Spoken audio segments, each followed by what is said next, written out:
우선 저는 평범한 사람으로서 생전 처음 이런 자리에 앉게 된 것도 너무 부담스럽고 힘이 듭니다. 그러니까 기자 여러분들이 제가 오늘 밝히는 거는 저한테 모든 증거가 있는 사실만을 말씀드리는 거고, 의혹에 관해서는 추후에 또 밝혀지는 대로 말씀을 드리겠습니다. 그러니까 제발 좀 방송을 많이 해주셔서 손혜원이 같은 쓰레기가 우리나라 정치권에서 사라졌으면 하는 그런 유일한 바람으로 이 자리에 서겠습니다. 말씀드리겠습니다. 저는 손혜원의 동생입니다. 지난 30년 가까이 서로 경혼하고 살던 중에 손혜원의 차명 부동산 및 여러 가지 비리로 인해서 제 가정과 제 자식의 인생이 붕괴되는 상황에서 아버지가 된 입장에서 그대로만은 볼 수가 없어서 이렇게 나서게 되었습니다. 저는 정치색도 없고 정당에 가입한 적도 없고 중도도 없고 정치에 관심이 없던 사람이었습니다. 아마 대부분 그럴 거라고 생각되는데, 그런 사람을 이렇게 나서게 한 것은 손혜원이고, 당분간은 손혜원의 개인적인 비리를 밝히는데 노력하겠습니다. 손혜원을 무조건 옹호하는 세력과 그 동조자들이 자기들 세상이냥 자기들과 생각이나 이념이 다른 사람들을 무참하게 생매장시키는 현실을 경험하면서 얼마 전까지 인생을 단추하고 전원 생활을 꿈꾸던 제 희망을 줬고, 많은 언론과 손혜원 지지자들이 제 목숨을 건 외로운 투쟁을 단순히 가족 간의 불화로 폄하하는 이 현실에서 이 시간부로 저는 손혜원의 비리를 끝까지 파헤칠 것을 홍준표 대표님이 말씀하신 것처럼 거철과 당랑의 싸움이 될지라도 손혜원의 비리를 끝까지 파헤칠 것을 선언합니다. 인생 전반으로 보고 또 금전적으로 보더라도 저는 실패한 인생이었습니다. 반면에 손혜원은 겉으로 보기에는 성공한 인생일 수 있습니다. 그렇다고 해도 자기가 금전을 또 권력을 앞세워서 제 딸은 딸대로, 아들은 아들대로, 집사람은 집사람대로 제 인생이나 제 가정이나 제 가족까지 손혜원이가 자기의 치부를 위해서 난도질하게 한 것을 그냥 두고 볼 수만은 없습니다. 오늘부터 서정국 변호사님의 조력을 받으면서 오늘 나와달라고 부탁했는데 방송이 있으셔서 온 것 같습니다. 그 변호사님의 조력을 받으면서 손혜원님의 각종 비리와 거짓말과 위선을 밝히는데 제 남은 인생을 밝히도록 하겠습니다.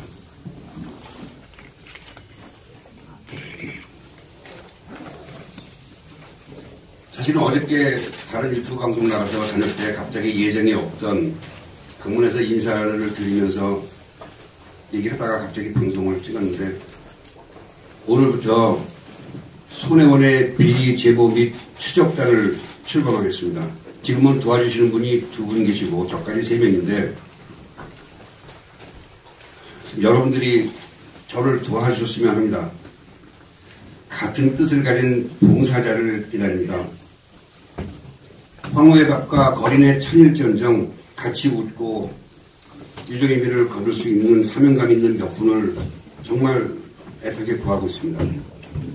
서울의 여러 곳과 목포와 통영들을 파헤치면서 또 그 이외에도 있지만 손혜원의 모든 비리를 추적해서 밝히겠습니다. 손혜원에 관한 정보 공개 요구를 통해서 손혜원의 지난 2년간의 행적을 하나하나 체크해가면서 그 모든 행적이 각종 이권 개입과 불법적인 투기와 부당한 인사압력 등을 행사했다는 것을 꼭 밝히겠습니다. 두 번째로 손혜원 지지자들의 후원과 성금을 기다립니다. 18원씩이라도 해주셨으면 고맙겠습니다. 또 하나 마지막으로 손해원 비리에 관계되는 어떤 비리나 어떤 부당압력이나 차명부동산에 관해서 결정적 제보를 해 주시는 분들께는 제가 100만 원씩의 사례를 드리겠습니다. 망설이는 분들께 분명히 좋은 일을 하시는 것이며 좋은 사회를 만드는데 큰 역할을 하신 공을 돌려드리겠습니다. 여러분들의 자식에게 이런 부당한 것보다 더 좋은 세상을 남겨드리기 위해 조금만 용기를 내주시기를 바라겠습니다.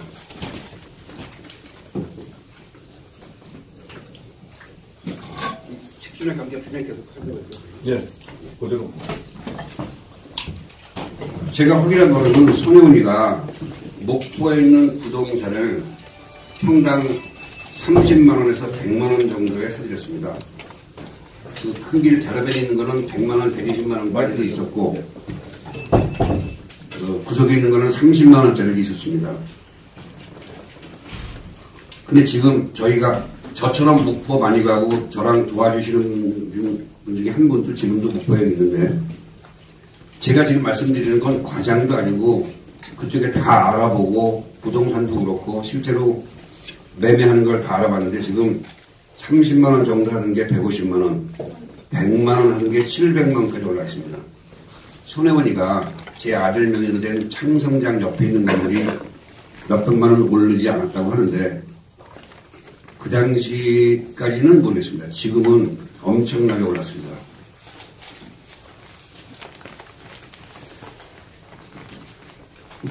손혜원이는 아주 머리가 좋습니다. 손혜원이는 제가 지금 다 기록 갖고 있는데 너무 급하게 오는 바람에 이거를 출력을 못해서 자료를 못 드리는데 다음번에 꼭 드리겠습니다. 오늘 말씀드리는 거는 저한테 모든 자료가 있습니다. 손혜원이가 대표로 있던 크로스포인트 회사가 뉴욕 법인을 만들면서 크로스포인트 인터내셔널을 바꿨고 그 다음에 재산을 증식하고 은닉하기 위해서 자기 이름으로 크로스포인트 문화재단을 만들었습니다.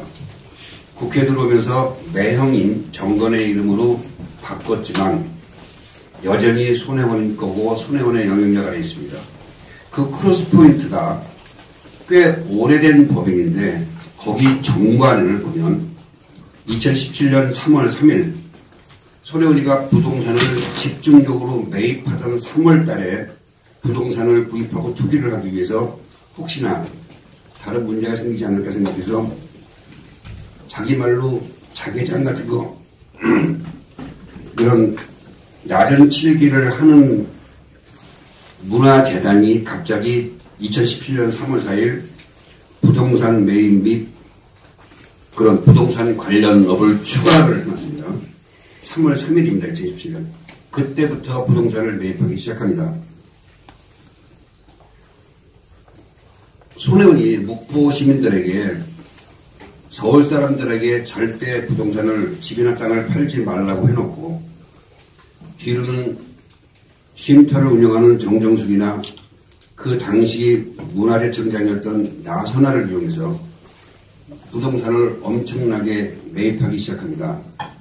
근데 중간에 7채 정도를 샀을 때 이재에 밝은 정정화라는 사람이 무한 사람인데 정정화라는 사람이 손혜원이 몰래 그 정보를 알고 또 손혜원이 성격이 아주 나서기 좋아하고 과장하기 좋아하고 생색내기 좋아하고 자랑하기 좋아하는 성격이기 때문에 다니면서 분명히 여기는 돈이 되는 곳이니까 돈 걱정하지 말고 빨리 매물을 찾아봐라라고 얘기했을 겁니다. 그 얘기를 듣고 일반 평범한 사람인 정정화가 서울에서 건설회사를 하고 있는 자기 동생 이름으로 9채 또 다른 부동산을 8채에서 17채를 중간에서 가로채서 구입을 했습니다. 그런 바람에 지금 원수가 됐고 손혜원이는 자기가 아니라 정정화가 투기 부동산업자라고 얘기를 하고 있습니다. 저희한테 제보가 들어오고 저희가 조사한 바에 의하면 저도 사실은 알 수 없는 게 많습니다. 부동산은. 남들보다는 좀 더 많이 알지만 분명히 50채 이상을 목포 그 거리, 그 주변 일대에 구매한 걸로 저는 확신합니다. 다만 좀 증거가 나온 게 없는데 오늘 추가로 증거 찾아낸 거를 제가 좀 이따가 말씀을 드리겠습니다. 그러니까 손에 정정수리를 시켜서 차명으로 계속 구입을 하기 시작했고 문채미 간사라는 지위를 이용해서 어떤 자기만의 고급 정보를 이용해서 계속 불법 투기를 한 겁니다. 손혜원이 목포 시민들 어느 날 그랬어요. 얼마 전에 목포 시민들의 시각에서 목포 시민들의 입장에서 한번 생각해보라 라고 얘기를 했는데 정말 입을 제가 찢어버리고 싶습니다. 왜냐하면 여러분들이 기자 여러분들도 보시기에 거기서 땅을 파는 사람들이 과연 몇 개월 후에 문화의 거리로 지정될 걸 아는 사람이 단 한 명이라도 있을까요?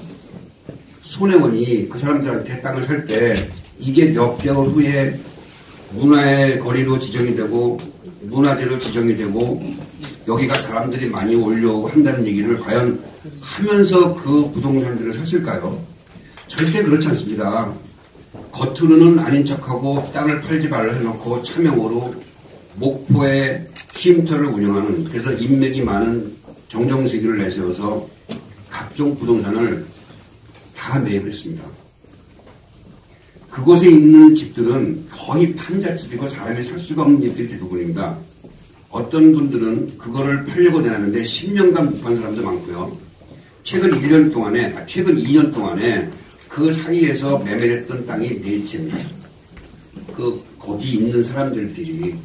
근데 손혜원이가 가서 그 이후에 2017년 3월 이후에 매매가 되고 판매가 된 것이 약 90건 정도. 어떻게 이런 일이 가능했을까요? 그래서 제가 기자님들은 그냥 소리만 띄고 말았는데 저는 그걸 보면서 세 가지를 크로스체크를 했습니다.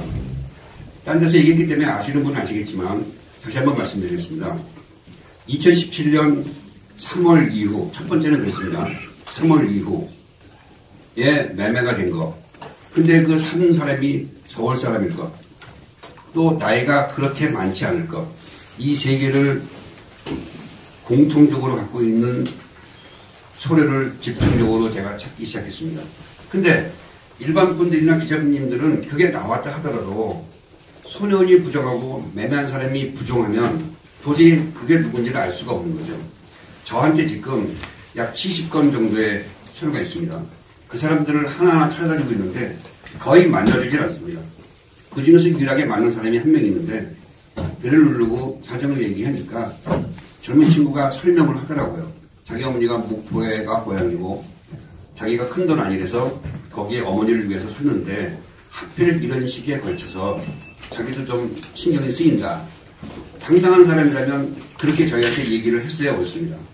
지금 그 시기에 부동산에 관련된 모든 사람들은 다 만나주질 않는데 저희가 계속 추적을 하고 있습니다.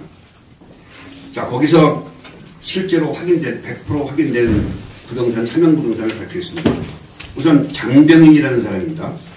손혜원이 마포 사무실 옆에 손혜원이의 후원 회장을 하면서 카피라이터 몇 명을 두고 이제 추후에 밝힐 공영 홈쇼핑에 그 손혜원이하고 연결된 비리는 이제 좀 다 밝히는, 다음번에 밝히는데 그거를 앞서서 심부름을 하고 손혜원이가 자기 사무실 일부를 잘라서 파티션만 해놓고 공짜로 쓰게 하는 후원 회장 같은 역할을 하는 사람입니다.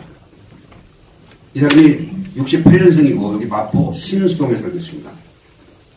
이 사람이 목포 대전 그 골목에 있는 일가 3-4번지의 필지를 2017년 9월 17일 날 매입을 했습니다. 지금도 갖고 있습니다. 두 번째는 홍정혜라는 사람입니다. 이 여자는 손혜원이의 서울역과 신촌에 있는 하이엔드 코리아 매장에 여자 의류, 여자 모자, 여자 머플러, 뭐 신발 이런 것들을 제작 및 다른 데서 사다가 약간 가공을 해서 물건을 납품하는 사람입니다. 이 사람이 서울의 논현동을 사는데 그 골목에 2017년 7월 10일 날 매입을 합니다. 아무 연고도 없는 사람입니다. 근데 본인은 아니라고 하겠죠. 이게 밝혀지지 않은 건데, 제가 지금 처음 밝히는 건데, 더 웃기는 건 홍정이라는 사람이 2011년 7월 10일에 갔다가 2018년 4월 23일 날 손혜원이의 크로스포인트 문해재단으로 명예를 넘겼습니다. 이거는 제가 갖고 있는 서류가 다 있으니까 여러분한테 말씀드리는 거고, 이거 딴 데 가서 얘기를 했는데 아무런 변명도 못한 것입니다. 이따가 이 사람들을 어떻게 찾았는지 설명을 드리겠습니다. 김음주라는 사람입니다. 이 사람은 똑같이 납품업자입니다.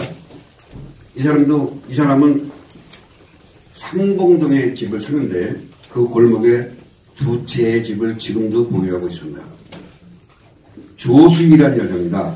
이 사람도 납품업자입니다. 이 사람은 대위동과 또 한 곳에 약간 더 옆에 있는 붙어 있는 곳에 두 군데의 부동산을 2017년 9월 2일과 9월 3일 매입을 했습니다. 자, 지금 밝혀진 게 이름이 4개가 나왔고 필지가 7개가 추가로 됐습니다. 만약에 이게 사실이 아니라면 저를 고소하셔도 됩니다. 이 사람들을 만나기 위해서 집을 두세 차례 방문했는데 다들 문을 안 열어주더라고요. 장병희 씨는 속된 말로 잠수입니다. 장병희 씨를 잡아야 됩니다. 공영 홈쇼핑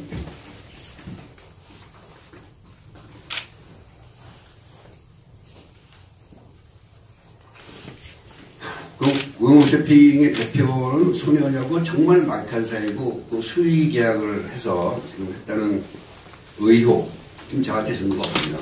근데 저도 아는 사람입니다. 제가 어렸을 때.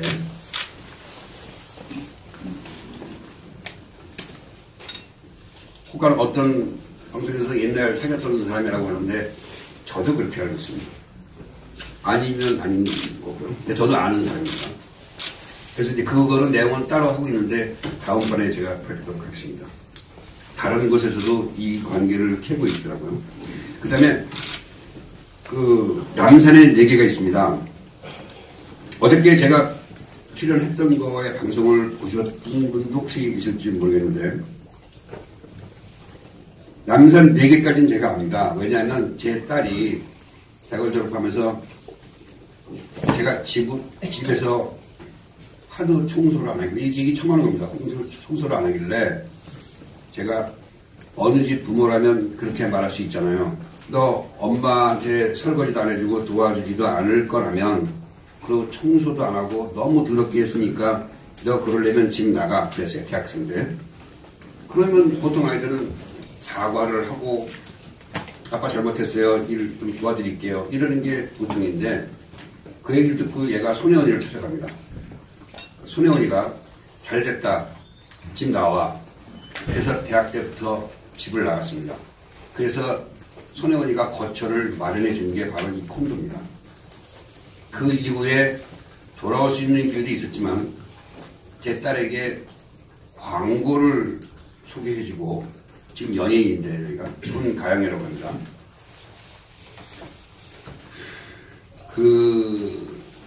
아무튼 뭐 그렇게 됐습니다. 지금도 손혜원이 옆에 있는데 한 2년 전부터 손혜원이의 변덕과 독선과 아집에 질려서 아마 만나지 않는다고 하는데 모르겠습니다. 그건. 제가 성격이 너무 직진이라서 이런 자식을 잘 못 봅니다. 그래서 그 대학교 때 다른 집이라면 돌아와서 저한테 사과하고 했으면 없어지는 일 아니겠습니까? 보통 집들 그렇잖아요. 근데 손혜원이가 데려가서 얘를 방을 줬던 집을 줬던 그 집이 바로 남산 콘도입니다.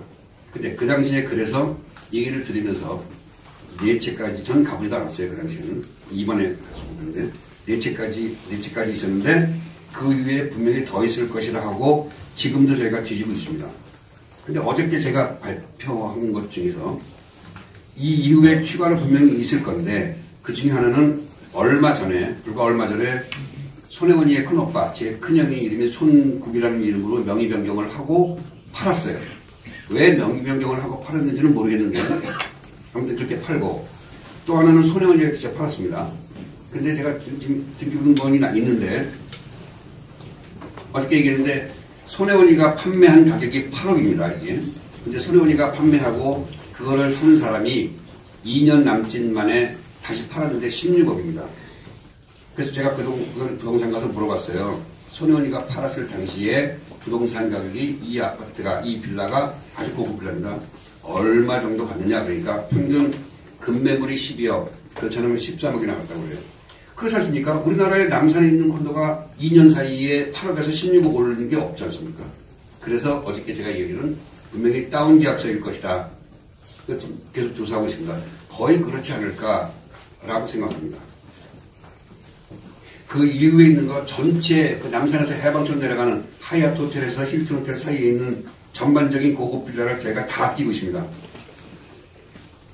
아마 추가로 나올 것이라고 생각이 되고, 제가 이거를 밝힌 거는 추가 의혹이 나온 건 정말 아주 고마운 일이고, 이게 추가 부동산이 나오면 고마운 일이고, 제가 이거를 밝히는 건 뭐냐면, 손혜원이는 자기에 대한 이런 의혹이 생길 때 뭐라고 그랬냐면, 자기는 부동산에 관심도 없고 투기를 한 적도 없고 부동산에 관심도 없다 그랬어요. 근데 14년 전, 10몇 년 전부터 계속 부동산 투기를 해왔습니다.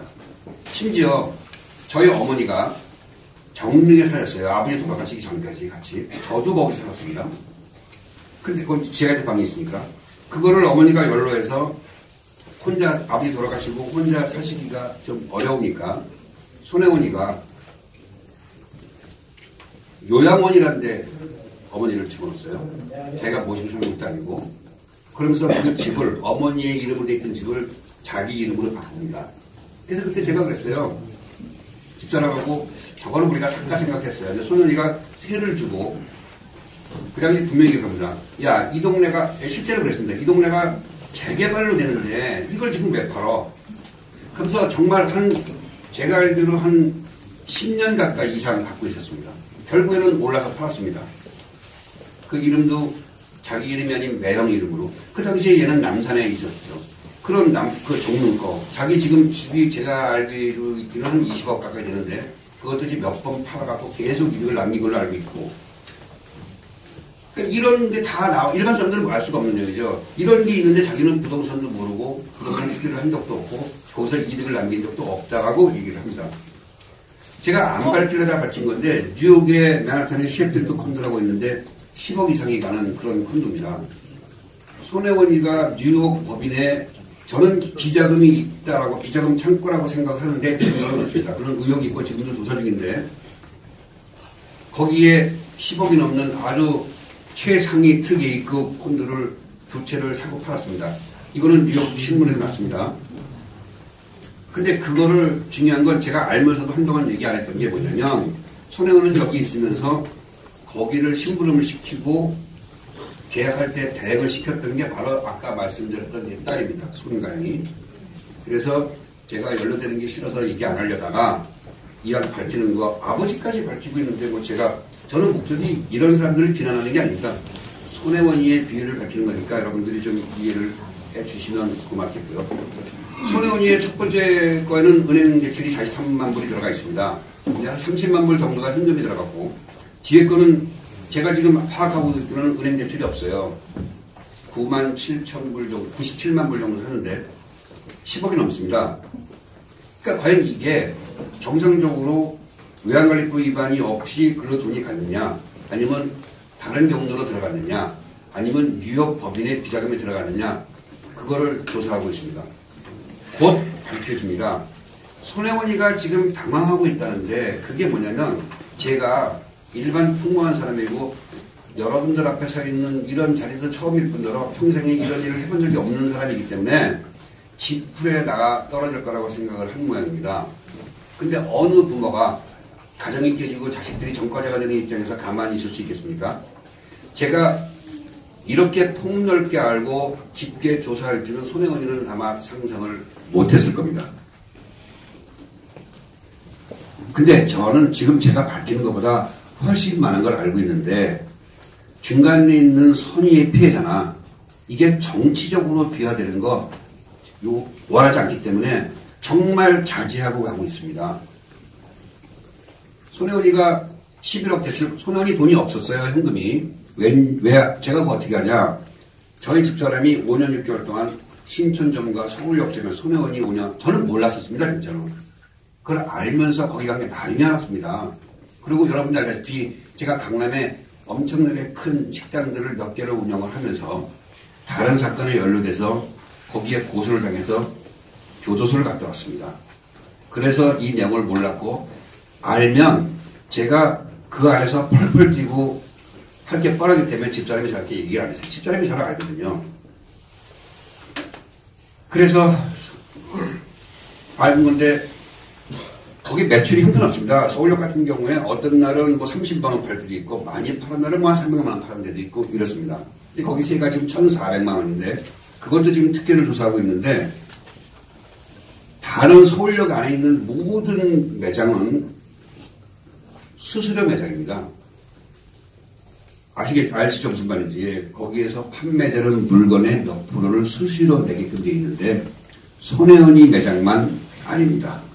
그게 왜냐하면 손혜원이 매장은 원래는 여자 의류나 이런 거를 팔게 돼 있지 않고 원래는 그 낮은 칠기만 전체적으로 팔게 돼 있어요.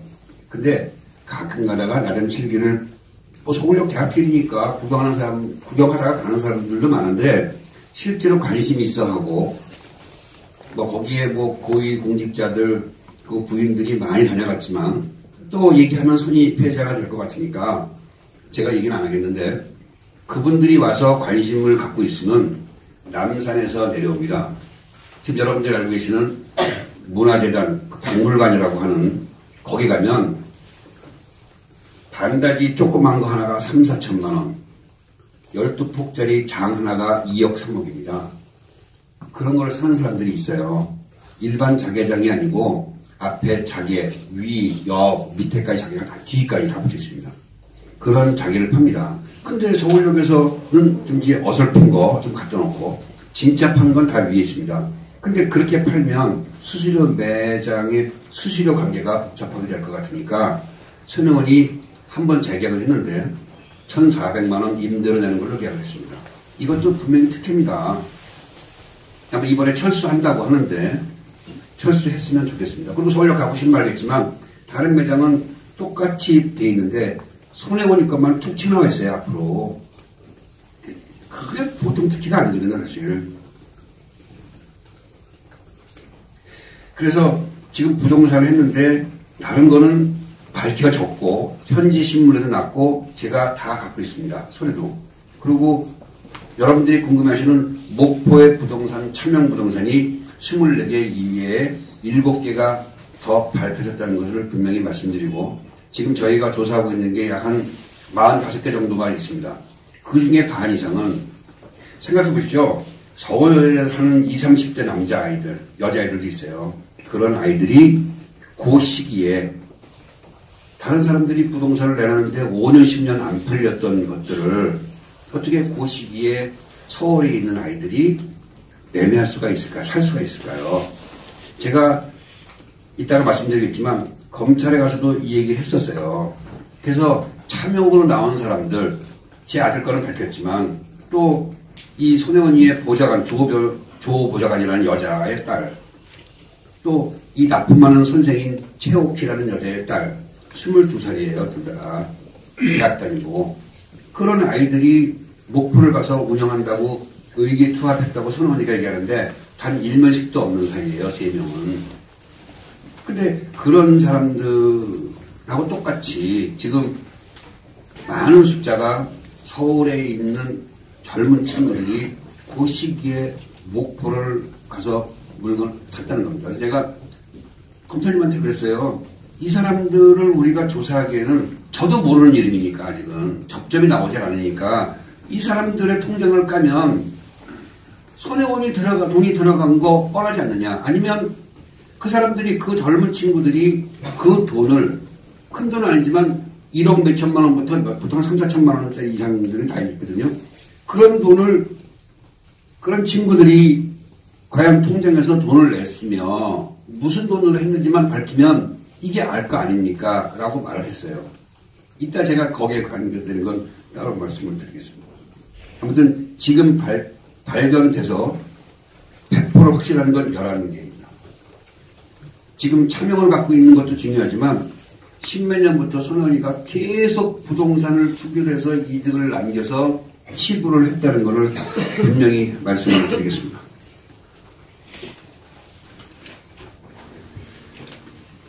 자, 이번에는 제 선친에 대한 얘기입니다. 저도 처음엔 너무 부담스러웠고 했는데 분명히 말씀드리는 건 저희 아버님은 참 엄격하셨어요. 그러면서도 무릎에 자식들을 한 번이라도 올려놓고 안아준 적이 없을 정도로 엄한 분이셨고 그 옛날엔 다 그러셨을 겁니다. 그러면서 간간히 들었던 얘기는 당신이 사회운동을 하신 거에 대한 어떤 자부심이 있으셨던 분이에요. 다른 분들은 공산당 운동을 했다고 하는데 제가 아는 선까지는 그 정도는 아니고 사회주의 운동을 하셨고 그 다음에 여운형 남부당 계열이 아니고 나중에 물론 합쳐졌지만 여운형 씨의 그 청년 특보였다는 정도만 알고 있습니다. 근데 그런 분을 손혜원이는 돌아가시기 5, 6년 전부터 단 한 번도 보지 않았습니다. 단 한 번도 안 봤습니다. 진짜로요. 단 한 번도. 거기는 이유가 있지만 제가 여러분들한테 집안 사정을 말씀드리기는 그렇고 나중에 손혜원이가 반박을 하면 제가 더한 것도 말씀드리겠습니다. 분명히 말씀드린 건 손혜원이는 아버님 돌아가시기 전에 5, 6년 동안 단 한 번도 보지 않았고 어머니와 살면서 여호와의 증인 가족의 유일하게 저도 나와 살았었으니까 유일하게 여호와의 증인이 아닌 아버지로서 경제력을 잃은 상태에서 엄청난 핍박과 무시를 당하면서 마지막을 보내셨어요. 그래서 어머니와 손혜원이가 얘기해서 큰형 집에 갔다가 거기서 큰형수라는 여자한테서 쫓겨나 다시 오고 아무튼 그런 게 수십 차례 반복되다가 말년을 그렇게 비참하게 보내셨습니다. 일요일 돌아가셨는데 제가 제 딸을 데리고 집에 아버님 뵈러 가는 도중에 성북동에 가서 딸한테 돈가스를 먹이고 들어가는 기억도 납니다. 들어가서 아버님한테 인사할 때까지만 해도 의식이 있으셨어요. 근데 어머니가 제가 오니까 여호와 증인 집회에 가시고 일요일이었으니까 저랑 딸이 있는 과정에서 제가 아버님 등창이 날까봐 이불을 좀 이렇게 이게 만져주고 있었는데 제 손 끄트머리를 잡으셨어요. 그 정도 힘이 없었어요. 여러분들이 피골삼접이라는 거를 말로만 드셨을 거예요. 정말 뼈에 거짓밖에 없었어요. 못 드셨으니까. 물로만 유명하셨으니까. 그런 분이 그 힘든 손을 잡고 제 끝손을 잡더니 점점 힘이 빠지더니 손이 툭 떨어지더라고요. 그때 유명하셨어요. 저만 봤어요. 저희 외할머니도 저만 봤어요. 그러니까 아마 뭐 어떤 사람들은 가정에서 그 임종을 보는 자식이 따로 있다고 하는데 그건 자랑하려고 하는 얘기 아니고 그때도 손혜원이는 없었고 한일병원에 아버님이 위독하셨기 때문에 한일병원에 미리 얘기를 했는데 거기서 연락을 해서 왔고 제가 말씀드린 건 그 돌아가시기 5, 6년 전부터 단 한 번의 얼굴도 안 보고 어머니하고는 친했어요. 둘이는. 집에 어머님이 보러 오려고 그러면 전화해서 아버님이 계신지 안 계신지 물어보고 왔어요. 왜냐면 그 직전까지는 동네에 있는 경로당에 계셨거든요. 집에서는 대화 상대도 없고 그러니까. 그래서 아버지가 계시면 안 오고 아버지가 없다고 그러면 어머니 일만 보고 가고 그렇게 해서 5, 6년 이상 세월을 보냈던 겁니다. 그런 사람을 명예를 위해서 아버지의 명예를 위해서 국가보훈 배상을 해서 독립유공자로 신청했다고요? 이거는 말이 안 돼요. 정말 가증스러운 일입니다. 손혜원이가 아버지를 독립유공자를 만들어 놓은 건 자기 스펙을 위하고 자기 경력에 독립유공자의 자식이라는 것을 한 줄을 더 올리기 위해서 한 거에 불과합니다. 여러분들은 여태까지 저도 그렇게 알았는데 오늘 밝히는 건 뭐냐면 보훈처에서 바뀐 보훈처가 기획을 하고 작성을 해서 이 정부하고 같은 코드를 갖고 있는 사람들이 약간의 사회운동을 하고 자유운동을 했었다 하더라도 문호를 넓혀서 조금 더 혜택을 보자라고 그런 기획을 하고 보훈처가 하고 있는데 손혜원이가 그런 공개되지 않은 정보를 얻어서 아버님을 1번으로 집어넣고 총 53명의 신청자 중에서 유일하게 통과한 거라고 알고 계시는데 아닙니다. 제가 분명히 밝힙니다. 팩트는 전혀 보훈처에서는 그런 스케줄이 없었습니다. 날짜가 93일 차이 납니다. 보훈처장을 불러서 또 보훈처장하고 보훈국장인가 보상국장인가 하는 사람을 불러서 지금 말씀드렸던 사회운동을 하고 좌익을 하고 남무당을 약간 했었던 그런 기존에 있었던 여태까지 유지해오던 규정을 그렇게 바꾸도록 지시한 겁니다. 손혜원이가. 마치 목포의 거리를 자기는 근 9개월 전부터 1년 전에 목포의 거리를 문화의 거리로 지정할 거를 예상을 하고 그 사전에 부동산을 구입한 것처럼 그렇게 기획을 한 겁니다. 손혜원이가. 손혜원이가 보훈처장을 만난 거하고 보훈처에서 발표 난 거하고 약 90일 차이가 납니다. 분명히 손혜원이가 그렇게 시킨 거고 더 높은 곳에서 재가를 해서 보훈처가 할 수 없이 바꿔서 된 거라고 저는 지금 확실하고 있습니다. 제 돌아가신 아버님한테 정말 죄송하죠. 왜냐하면 지금 문재인 대통령 지지자라든가 뭐 손혜원 지지자라고 해도죠. 손혜원 지지자들이나 이런 좌파 언론에 있는 댓글들은 제가 잘 안 보는데 가끔 아버님 얘기가 나와서 댓글을 보면 진짜 돌아가신 아버지한테 이놈 저놈은 보통이고 정말 입에 올릴 수 없는 욕을 많이 합니다.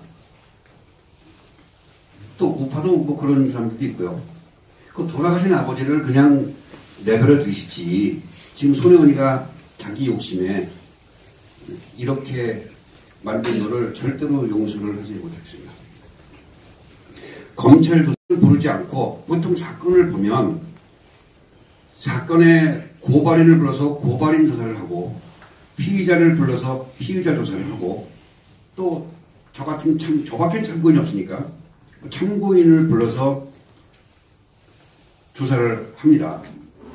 그래서 피의자를 부르고 참고인을 부르고 하는 거를 몇 차례 반복을 하다가 말이 두 개 안 맞으면 대실신문하는 게 보통의 조사인데 지금 손혜원이는 하나도 부르지 않고 저만 계속 불렀습니다.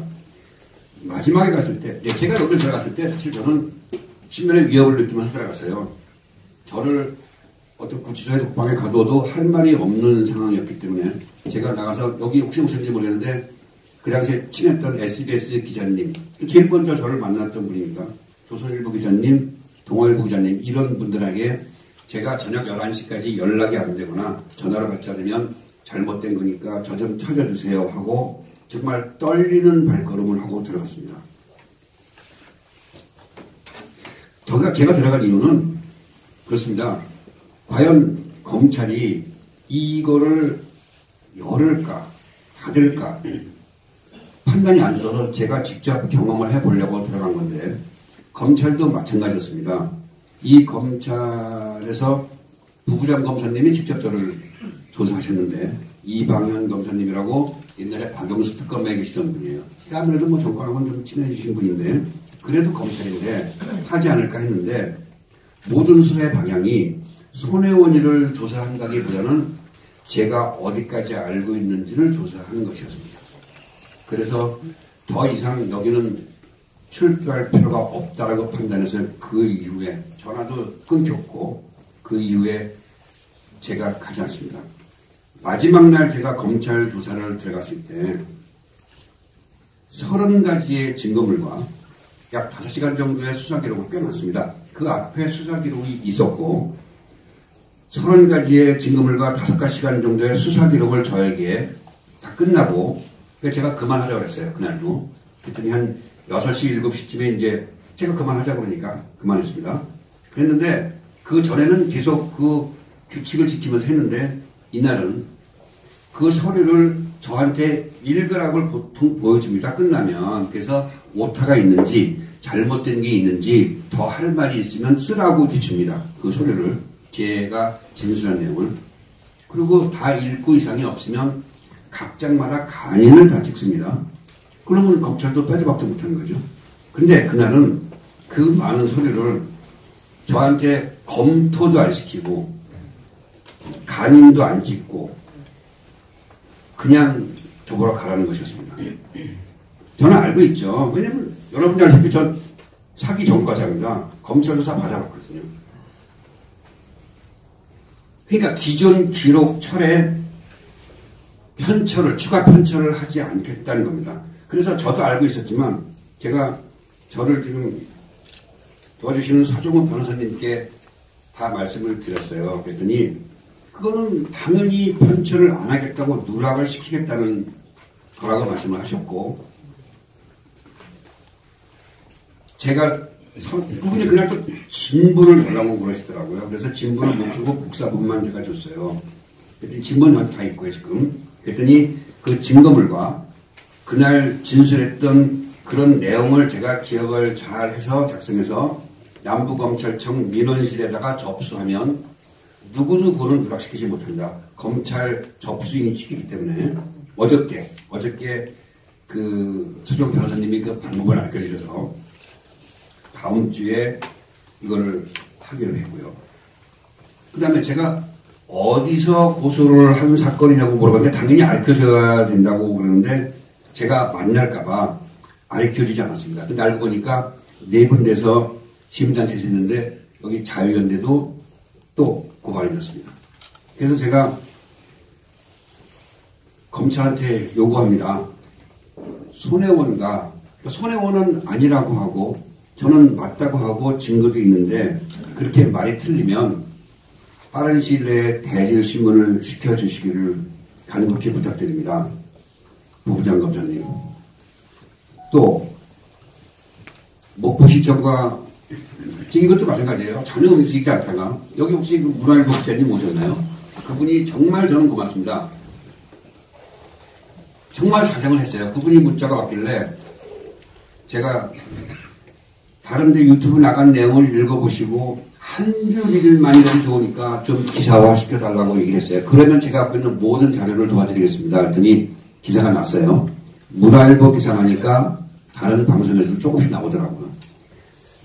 뭐 오비락이라고 생각하지 않습니다. 분명히 그 영향으로 그 다음날 압수수색이 들어갔습니다. 근데 압수수색이 목포시청과 문화재청만 들어갔어요. 생각해보세요. 손혜원 집과 손혜원 핸드폰과 손혜원 사무실과 문화재단과 지금 차명 의심이 되는 사람들의 계좌 이런 것만 추적하면 다른 데 할 필요 없어요. 검찰 다 알 수 있는 거 아니에요. 우리들은 모르지만 그거를 왜 안 하고 있는지 모르겠습니다. 그러니까 그런 거를 하셔서 저는 지금 이게 빨리 재판으로 가기를 원합니다. 왜냐하면 판사님들은 운이 좋으면 정말 좋으신 판사님, 엊그제 나온 동부지법에 있는 그 검사님 같은 그런 분을 만날 수 있으면 이거는 파헤칠 수 있으니까 빨리 재판을 가서 제가 참고인이나 증인으로 나가서 제가 가지고 있는 증거를 다 까고 제가 거의 확신하고 있지만 증거가 없는 건 판사님의 힘을 빌어서 정말 빨리 다 밝히고 싶습니다. 그러니까 빠른 시일 내에 손혜원이와 대리신문을 해주시기를 바라겠습니다. 참고로 여러분들은 저희 집에서 손혜원이 잡는 건 예전부터 저밖에 없었다는 것만 알아주시면 됩니다.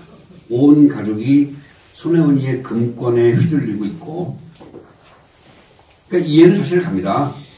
여러분들 이해는 갑니다. 그러니까 뭐 그 가족들이 지금 저를 고소하겠다고 하는데 제가 웰컴이라고 했습니다. 빨리 해달라고 했어요. 그럼 손혜원이 나가야 되니까. 우선 그렇게 하겠습니다. 그리고 이거는 뭐 의혹이라기보다는 거의 확실시 되고 있는데 내년에 손혜원이는 분명히 총선에 나옵니다. 이런 제보도 있었고 이런 의혹이 충분합니다. 어디냐? 지금 강남병과 목포 둘 중에 하나를 저울질하고 있는데 강남병원 삼성동 대치동 도곡동입니다. 거기에 저번에 특검인가요? 국정조사인가요? 거기 나와서 나이 드신 분이 얘기하니까는 앞에서 싸가지 없이 닥쳐라고 얘기했었던 그 대상자 이은재 의원님이십니다. 근데 그 당시에 이은재 의원님이 당선될 당시에 민주당 후보가 전원근 씨라는 분이었어요.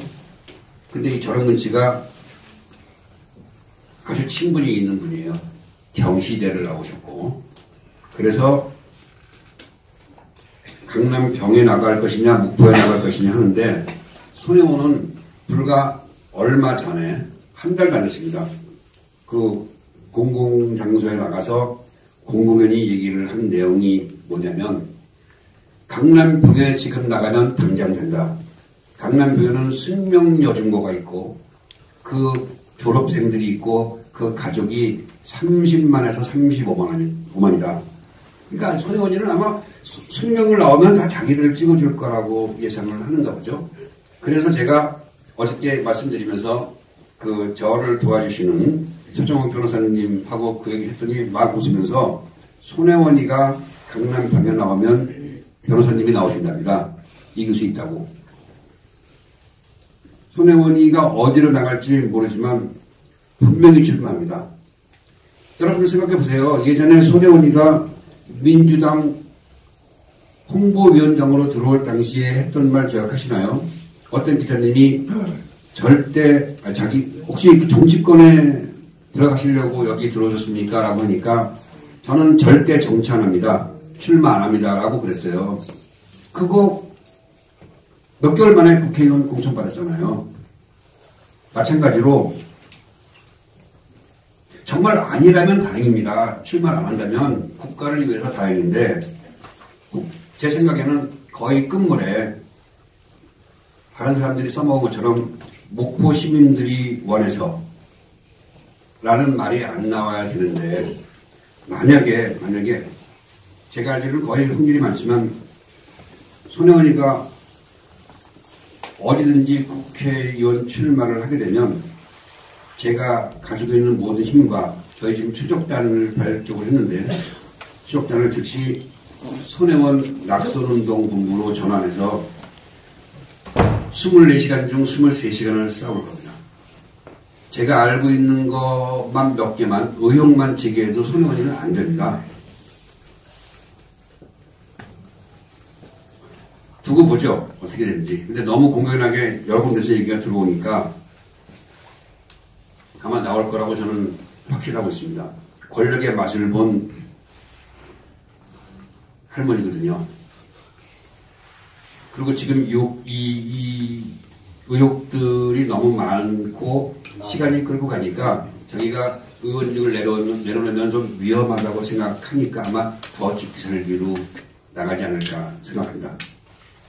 자, 마지막으로 대통령님께 드리는 글을 읽어드리겠습니다. 얼마 전 대통령님께서는 이런 말을 하셨어요. 모든 공권력은 오직 국민을 위해 사용되어야 한다. 며칠 전에요. 이렇게 말씀하셨어요. 그게 진심이라면 오직 대통령과 친분 있는 사람만이 아닌 우리같이 대다수의 평범한 국민들을 위해서 그 공권력이 사용되어야 하는 거 아닙니까? 그러기 위해서는 썩은 가지를 과감히 잘라내는 용기도 필요하고 그래야 이전 대통령들 같은 그런 불명예를 뒤집어 쓰지 않고 아주 후세에 좋은 이름을 남길 수 있을 거라고 생각합니다. 또 정말 그렇게 되시기를 바랍니다. 그리고 민주당에 한마디 하겠습니다.